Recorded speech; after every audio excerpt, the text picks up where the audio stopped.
آوازم دیے مولا فرماندے نے المال والبنون زینت الحیات الدنیا والباقیات الصالحات خیر عند ربک ثوابا وخیر عملا۔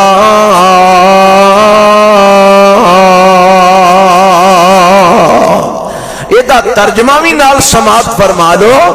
رب اعلان فرما رہے نے المال والبنون زینت الحیات الدنیا، اے دنیا جہان دیو لوگو، اے مال تے اے اولاداں، اے مال تے بیٹے دنیا دی زندگی دی زینت نے۔ یعنی انسان نو دنیا دے اندر اگر زینت مل دیئے، خوبصورتی دنیا دے اندر مل دیئے نا، تے مال دی وجہ تو مل دیئے اور اولاد دی وجہ تو مل دیئے۔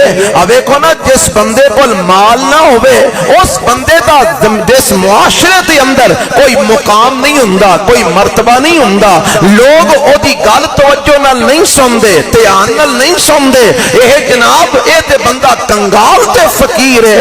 یعنی دنیا دے اندر اگر بندے نو دنیاوی اعتبار نال زینت ملدی ہے نا، تے مال دی وجہ تو ملدی ہے، یا پھر بندہ صاحب اولاد ہوئے، کسے بندے دے کوئی 2 3 4 پتر ہون، کوئی 5 7 بیٹے ہون، تے لوگ آندے نے بڑی گل ہے جناب، اے تے ماشاءاللہ اینے بیٹے نے، اے بیٹیاں والا ہے، اے تے کول بڑی اولاد ہے، اے صاحب اولاد ہے۔ یعنی دنیا دے اندر زینت دیاں رب نے 2 صورتاں بیان فرمائیاں نے دنیاوی اعتبار دے نال، اور 2 صورتاں کیڑیاں نے؟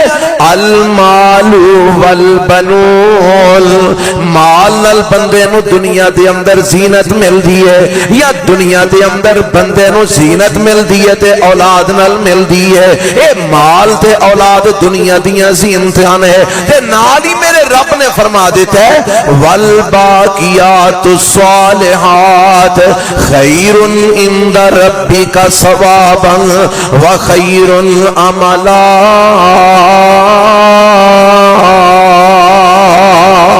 فرمایا کہ باقی رہن والے جڑے نیک اعمال نے نا، باقی